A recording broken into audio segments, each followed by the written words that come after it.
ఇప్పుడు ప్రస్తుతం ఎన్డీఏలో కీలక భూమిక పోషిస్తున్నటువంటి పవన్ కళ్యాణ్తో కూడా తనకు సన్నిహిత సంబంధాలు ఉన్నాయనే విషయాన్ని గతంలో ఒకటి రెండు సందర్భాల్లో ప్రస్తావించారు. ఈరోజు మళ్ళీ ఈ ట్వీట్లో ఆయన చాలా క్లియర్గా ఆ విషయాన్ని ప్రస్తావించడం గమనిస్తుంటే తాను రాజకీయాలకి ప్రస్తుతం దూరంగా ఉండదలుచుకున్నాను అని చెప్పేటువంటి ప్రయత్నం మరొకసారి రీట్రేట్ చేసినట్టుగా చాలా స్పష్టంగా కనబడుతుంది. ఎందుకంటే అటు చంద్రబాబుతో తనకి వ్యక్తిగతమైనటువంటి ఇష్యూస్ లేవు, శత్రుత్వం లేదు అని చెప్పుకునేటువంటి ప్రయత్నం, పవన్ కళ్యాణ్తో తనకి సన్నిహిత సంబంధం ఉందని చెప్పుకునేటువంటి ప్రయత్నం, అంటే ఇప్పటివరకు చేసినటువంటి వ్యవహారం అంతా కూడా రాజకీయపరమైనటువంటి వ్యవహారమే తప్ప ఇక రాజకీయాల నుంచి తాను తప్పుకున్న తర్వాత తనని రాజకీయాలకు సంబంధించిన వ్యక్తిగా గుర్తించొద్దు, లేక వేరే రకమైనటువంటి పొలిటికల్ టార్గెట్స్ చేయవద్దు అని చెప్పుకునేటువంటి ప్రయత్నం కూడా పరోక్షంగా చేశారని చెప్పి ట్వీట్ ద్వారా అర్థం చేసుకోవడానికి అవకాశం ఉంది. అదే విషయాన్ని భారతికి కానీ లేకపోతే జగన్మోహన్ రెడ్డి కానీ కృతజ్ఞతలు తెలియజేస్తూ వైఎస్ఆర్ కుటుంబానికి తన ఉన్నటువంటి సాన్నిధ్యాన్ని మరొకసారి గుర్తు చేసుకుంటూ ప్రస్తుతానికి తాను వ్యవసాయం మాత్రమే చేసుకోదలుచుకున్నానని చెప్పదలుచుకున్నారు. ఎందుకంటే సాయిరెడ్డి రాజీనామా చేస్తే రేపటి రోజున ఖచ్చితంగా అటు భారతీయ జనతా పార్టీకి కానీ లేకపోతే అటు పవన్ కళ్యాణ్తో ఉన్నటువంటి సాన్నిధ్యం. ఎంఎస్ ఎక్సెల్ ఈ స్కిల్ ప్రతి ఒక్కరి జీవితంలో చాలా ఇంపార్టెంట్. ఈ ఎంఎస్ ఎక్సెల్ని సింపుల్ పద్ధతిలో నేర్చుకోవడానికి ఇప్పుడే ఫ్రీడమ్ యాప్ని డౌన్లోడ్ చేసుకోండి. పవన్ కళ్యాణ్ దగ్గరికి కానీ వెళ్ళేటువంటి ఆస్కారం ఉంది అనేటువంటి చర్చ ఖచ్చితంగా వచ్చేటువంటి ఆస్కారం ఉంది. ఆ క్రమంలో అలాంటి అవకాశాలు లేవు, ప్రస్తుతానికి తాను వ్యవసాయం చేసుకోబోతున్నాను అని చెప్పేటువంటి ప్రయత్నం చేయడం చూస్తుంటే అంటే పార్టీతో తాను సఫకేట్ అవుతున్నాను, పార్టీలో ఉన్నటువంటి పరిస్థితులతో సఫకేట్ అవుతున్నాయని తప్ప జగన్మోహన్ రెడ్డితో కూడా డైరెక్ట్గా డిటాచ్ అయ్యేటువంటి పరిస్థితి కూడా లేదు. ఎందుకంటే చాలా అంశాలు జగన్తో ముడిపడి ఉన్నటువంటి అంశాలు ఇంతకుముందే ప్రస్తావించినట్టుగా కేసుల వ్యవహారం కావచ్చు, లేకపోతే ఆ కుటుంబంతో ఉన్నటువంటి సాన్నిహిత సంబంధాలు కావచ్చు, అవన్నీ కూడా సాయిరెడ్డిని జగన్కి దూరంగా జరిపేటువంటి ఆస్కారం లేదు. కేవలం పార్టీకి మాత్రమే ఆయన రాజీనామా చేస్తున్నాను అని చెప్పుకునేటువంటి ప్రయత్నం చేశారు. ఆ విషయాన్ని ఈయన తన ట్వీట్లో చాలా సుదీర్ఘంగా చాలా కసరత్తు చేసి, ఎందుకంటే కొద్దిసేపటిగా నడుస్తోంది సాయిరెడ్డి ఈ రకమైనటువంటి నిర్ణయం తీసుకోబోతున్నారని, దానికి సంబంధించి కసరత్తు అంతా చేసి చాలా మెదమదనం చేసిన తర్వాతే ఈ రకమైనటువంటి పోస్ట్ పెట్టారని మాత్రం అనుకోవచ్చు. రేపు ఆయన అధికారికంగా రాజ్యసభ సభ్యత్వానికి కూడా రాజీనామా చేయబోతున్నారు. ఎందుకంటే వన్స్ ఒకసారి పార్టీకి రాజీనామా చేసిన తర్వాత రాజకీయాల్లో ఉండరు అని చెప్పి ప్రకటించిన తర్వాత రాజ్యసభ సభ్యుడిగా ఉంటే ఖచ్చితంగా తన పార్టీకి సంబంధించినటువంటి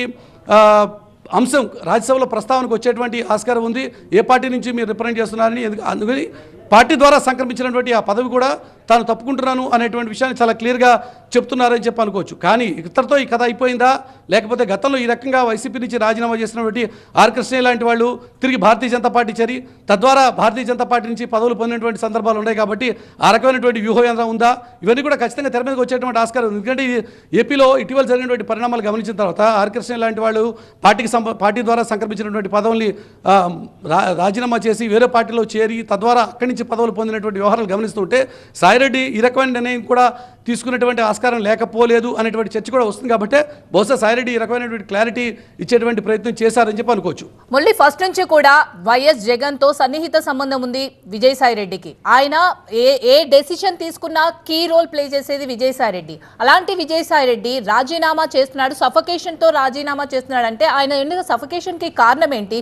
అది ఆయన ఎప్పుడు జగన్ దగ్గర ఎక్స్ప్రెస్ చేయలేదా? ఎక్స్ప్రెస్ చేసినా అది క్లియర్ కాలేదా? రీజన్ ఏదై ఉంటుందంటారు?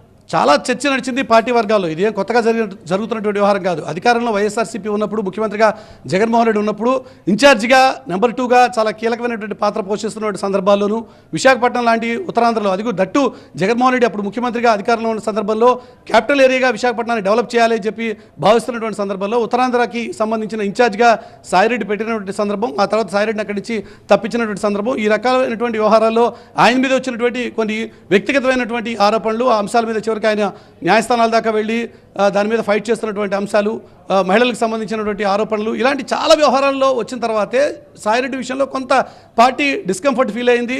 అందుకోసమే సాయిరెడ్డి పక్కకి జరిపారు, ఇన్ఛార్జ్ బాధ్యతలు ఆయనకి ఇవ్వలేదు అనేటువంటి అంశం తెర మీదకి వచ్చింది. అప్పుడే ఇక పార్టీలో ఇక జగన్ తర్వాత నెంబర్ 2 స్థానం ఇక సాయిరెడ్డిది కాదు అనేటువంటి అంశం తెర మీదకి వచ్చిన తర్వాత ఆయన కొంత అప్పటి నుంచి పార్టీతో కొంత అంటి ఉంటున్నట్టు వ్యవహరించడం, కొన్ని కీలకమైనటువంటి నిర్ణయాల సందర్భంలో కొంత దూరంగా ఉంటూ ఉండడం, ఏ రకమైనటువంటి అంశాలని కూడా తాను పార్టీ లైన్లో ఎక్స్ప్రెస్ చేస్తూ ఉండకపోవడం, కేవలం ఢిల్లీలో తన బాధ్యతలు, తనకి సంబంధించినటువంటి రోల్స్ అండ్ రెస్పాన్సిబిలిటీస్ ఏవైతే ఉన్నాయో రాజ్యసభకు సంబంధించినటువంటి అంశాలు అంతవరకే పరిమితం కావడం, ఈ రకంగా కొంత దూరం జరుగుతూ వచ్చినటువంటి సందర్భాల్లో అల్టిమేట్గా ఈ రకమైనటువంటి నిర్ణయం తీసుకోక తప్పని ఒక సిచ్యువేషన్ క్రియేట్ అయింది. ఎందుకంటే పార్టీలో ఉన్నటువంటి సఫికేషన్ ఆ రకంగా క్రియేట్ అయింది అన్నది జగన్మోహన్ రెడ్డి కూడా తెలుసు, సాయిరెడ్డికి కూడా తెలుసు, పార్టీలో ఉన్నటువంటి కీలకమైన నాయకులు ఎవరైతే ఉన్నారో వాళ్ళందరికీ కూడా తెలుసు.